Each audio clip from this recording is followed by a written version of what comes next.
Everyone, आज NTA ने अपना रिपोर्ट सबमिट किया सुप्रीम कोर्ट में सुनवाई के दौरान कि जो हमने ग्रेस मार्क दिया था उसका तरीका गलत है और हमें अनअटेम्प्टेड क्वेश्चन पे देना था। हमने सारे पे ग्रेस मार्क्स लगा दिया। सबसे पहला सवाल, इतनी गलत तरीके से आप ग्रेस मार्क्स लगा रहे थे और फिर भी इतनी जल्दी थी आपको रिजल्ट देने की। रिजल्ट दिया ही क्यों? और अभी तो जज्जर के जिस सेंटर पे आप रीनीट की बात कर रहे हो कि उनके ग्रेस मार्क कैंसिल करके उनका हम रीनीट कराएंगे, वहां तो टाइम लॉस का हवाला दे रहे थे, जो कि टाइम लॉस हुआ ही नहीं है। और पूरे देश भर में जो खबर आ रही थी कि टाइम लॉस का, वहां पे तो आप कुछ नहीं बोल रहे हैं। पटना पुलिस ने जो 13 लोगों को अरेस्ट किया है वो सपने में किया था क्या अरेस्ट? गोधरा में जो लोग अरेस्ट हुए वो चीटिंग नहीं थी? फिर आप तो, और जो ग्रेस मार्क 1500 की बात कर रहे हो, वो ग्रेस मार्क का नंबर ही आपका गलत है। अब सिर्फ उसी का आपने रिजल्ट रीइवेल्युएट किया है। आपको पूरे रिजल्ट रद्दी तरीके से आपने निकाला है, उसको भी रीइवेल्युएट करिए।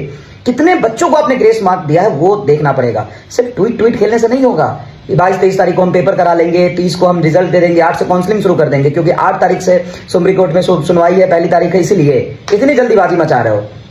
कहां कील लगा है क्या कुर्सी में? ट्वीट करने में बहुत मजा आ रहा है, बैठ के काम करने में नहीं आ रहा है मजा। अभी तो वहां से न्यूज आ रही है ना कि एक्स्ट्रा टाइम मिला ही नहीं था, उसको रीइवेल्युएट तो करो।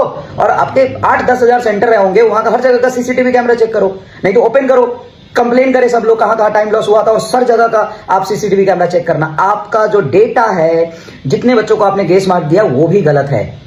एक गलती अभी पकड़ी गई है, आपकी सारी गलती पकड़ी जाएगी। आप एग्जाम कराने में फेल हुए हैं, आप माफी मांगिए पब्लिकली। आपने गलत तरीके से कैसे ग्रेस मार्क दे दिया? क्यों इतनी जल्दी थी ग्रेस मार्क देने की? क्या जल्दी थी रिजल्ट देने की कि गलत तरीके से ग्रेस मार्क देके आपने रिजल्ट पब्लिश कर दिया? और आप कुछ नहीं बोल रहे चीटिंग। हालांकि सुप्रीम कोर्ट ने बोला सुनवाई होगी, लेकिन इन्होंने कितनी जल्दीबाजी मचा रहे हैं। अरे 22-23 को हम पेपरवा करवा लेते हैं, 30 को रिजल्टवा दे देंगे और काउंसिलवा शुरू कर देंगे 6 को, क्योंकि 8 को डैडी जी आ रहे हैं। भाई मेरे, शर्म करो, पेपर नहीं करा पाए तुम। और जो बच्चे के 680-600 नंबर आ रहे हैं उनको भी मेंटली तुमने हरास कर दिया। जो बच्चे सही से पेपर दिए, ईमानदारी से पढ़ के पेपर दिए, उसका भी जीवन खराब कर दिया एनटीए तुमने। Same on you. भारत सरकार को जल्दी से जल्दी इस पर बोलना चाहिए।